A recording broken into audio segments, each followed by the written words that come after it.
Hi everyone and welcome along. Today we're going to do another video on changing sink taps, but I decided to bring things up to date. I haven't done a video on taps for quite a while, so I thought I'd bring you a new one that's quite current. And today we're going to change a monoblock mixer tap for another monoblock mixer tap and show you quite how easy it is to do. Really, it's not too bad a job. Here are the taps that are going to go in. It's only a second-hand pair because it's only a temporary arrangement. The lady's getting a new kitchen very soon. But the other taps are too bad to leave. So I'm showing you this because this is how it fits through the sink. If you see, if I take this nut off here, that you're going to need a spanner to fit up there. Take this horseshoe off and take the washer off. And you can see that when that goes up there, there is also a washer there. That's the sealing washer there, goes in there, and the two spurs are just screwed into those two holes. This nut you tighten all the way in. It's got a little screw if you want to give it a little nip up. So you can see that when that goes in the sink, it kind of all sits down like so. So bearing that in mind, how are you going to get to that nut under the sink? Well, the only way, and there's the nut, is with one of these. And these are special socket set spanners, around about a £5, and you will need those to get it out. You will not get it out any other way. Without one of those, no chance. So that's a very important piece of kit before you start this job. You must have. Other than that, there's no other extra bits to buy.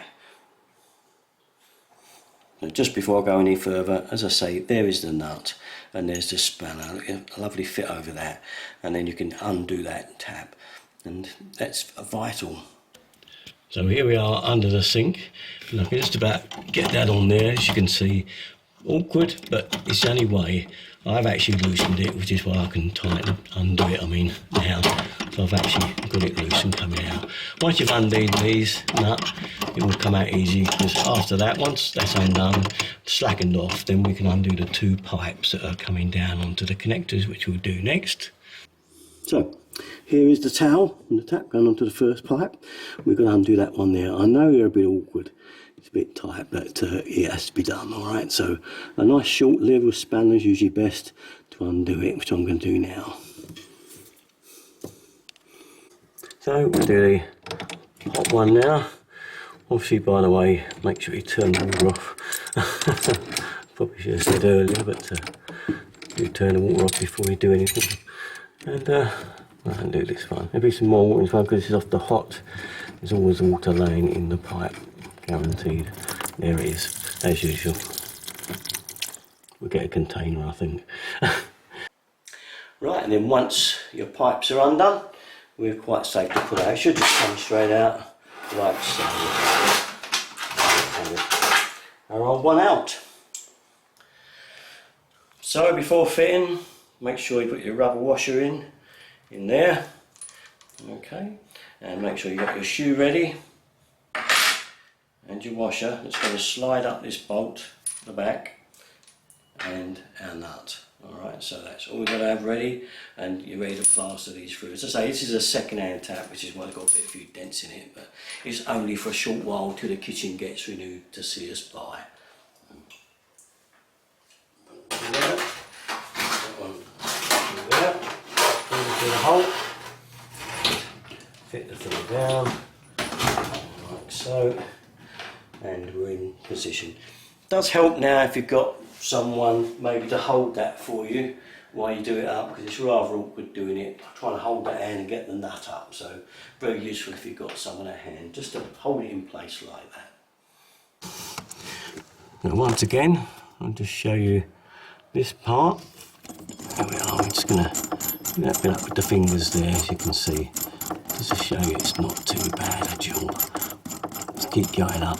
I've turned the whole tap around off centre just so I can get it on easy, because it actually needs to be round the back when the tap's lined up. But just do it up, fingers moderately tight, before you get your finished position in the sink where you want it. Here we are. So when lining the tap up for your position, I say, just put your spout where you want it and hold it down and get, so you know that's the hot to the left, that's the cold to the right. I mean, if you want to leave it around more, then leave it that way, and you can set it in that adjustment, or put it back this way a bit more and have it there, whichever your preference is. But once you're happy with where you want that to be, then get your partner, if you've got one, to hold the tap down in that position, just while you nip it up with that box spanner that I've been showing you.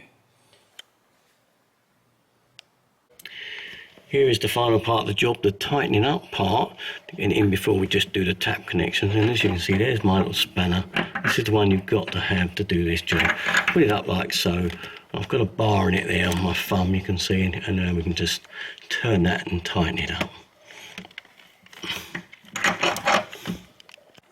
So we're down to connecting the pipes now. As you can see, they just stick on so when we do them up, like so.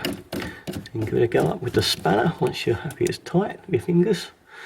You can just nip it up with the old spanner like that. It's always a bit awkward. Yeah, it's awkward.